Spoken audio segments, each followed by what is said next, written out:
26/11 की घटना के समय आप इंचार्ज होते तो क्या कर सकते थे? पहली बात है, जो मैंने गुजरात में किया वो करके दिखाता। मुझे देर नहीं लगती। मैं आज भी कहता हूं, पाकिस्तान को उसकी भाषा में जवाब देना चाहिए।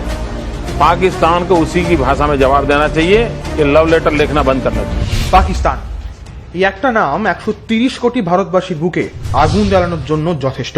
স্বাধীনতার পর গত 6 দশক ধরে ক্রমাগত সন্ত্রাস চালিয়ে একের পর এক ভারতের বীর সন্তানের মায়ের কোল খালি করে দিয়েছে এই একটিমাত্র দেশ, যার ফলস্বরূপ কখনো ঘটেছে 26/11-এর মতো ঘটনা, কখনো বা কাশ্মীরে ক্রমাগত জঙ্গি আক্রমণ। পাকিস্তানের সন্ত্রাসের বিরুদ্ধে প্রথম ভারত বুক চিতিয়ে লড়েছিল এবং সন্ত্রাসের চোখে চোখ রেখে কড়া জবাব দিয়েছিল এক লড়াকু প্রধানমন্ত্রীর নেতৃত্বে, যার নাম শ্রী অটল বিহারী বাজপেয়ী। এবং ঘটনাটি ছিল 1999 সালের কারগিলের রক্তক্ষয়ী সংগ্রাম। काश्मीर पर भारत का ध्वज नहीं झुकेगा, एक नहीं दो नहीं, एक नहीं दो नहीं करो 20 समझौते, पर स्वतंत्र भारत का निश्चय नहीं रुकेगा।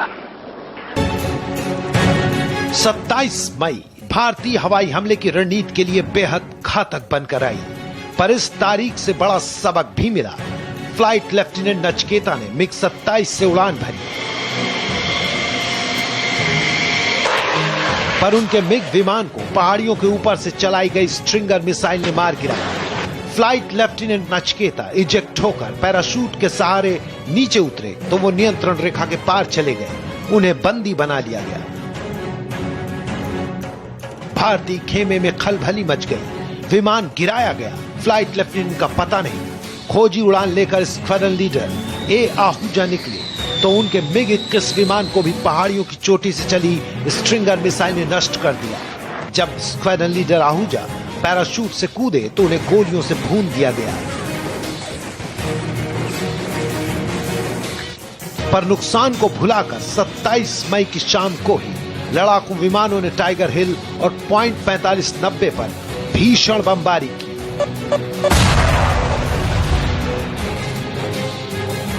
और अब तक खामोश तोपखाने का मुंह भी पहाड़ियों की ओर खोल दिया गया।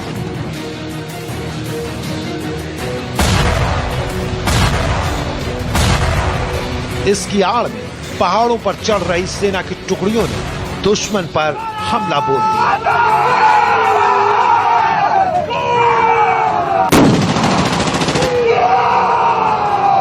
এর 15 বছর পর 2014 সালে ভারত এমন একজন প্রধানমন্ত্রী পেয়েছেন যিনি অটল বিহারী বাজপেয়ীর সুযোগ্য উত্তরাধিকারী নরেন্দ্র দামোদর দাস মোদী।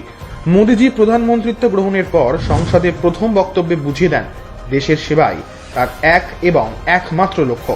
माँ की सेवा कभी कृपा हो सकती है? भाजपा भी मेरी माँ है। बेटा कभी माँ पे कृपा नहीं कर सकता।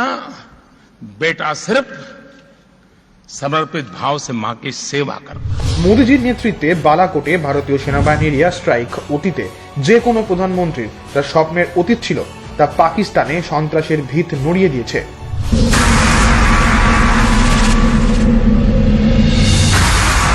जैश का आतंकी गढ़ बालाकोट में आतंक का आशियाना, 8 कमरे, 12 आतंकी ट्रेनर, 97 आतंकवादी।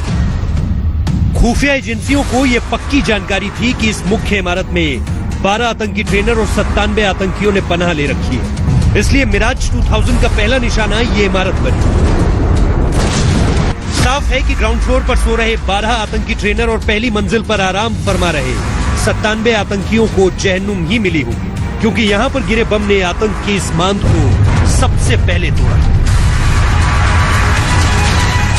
ভারতীয় সেনাদের পাল্টা আক্রমণে পর্যুদস্ত হয়ে পাকিস্তান আজ স্বীকার করে নিয়েছে মোদীজির ভারতবর্ষের বিরুদ্ধে সন্ত্রাস তাদের নিজেদের দেশকে আদতে শেষ করে দিয়েছে। पाकिस्तानी अखबार एक्सप्रेस ट्रिब्यून से कहा कि हम अगले 100 सालों तक भारत से बैर नहीं करेंगे। उन्होंने कहा कि परमाणु हथियार संपन्न भारत और पाकिस्तान के बीच कश्मीर मुद्दे को लेकर तनाव बना हुआ है, इससे व्यापार और आर्थिक रिश्ते भी खराब हो गए हैं। इस नई नीति में बिल्कुल पड़ोसी देशों के साथ शांति पर जोर दिया जाएगा। গত 7 দশকের অভিশাপের মুক্তি করতে চলেছে মোদীজির গত 7 বছরের শাসনে, তাই তিনি 130 কোটি ভারতবাসীর আশীর্বাদ।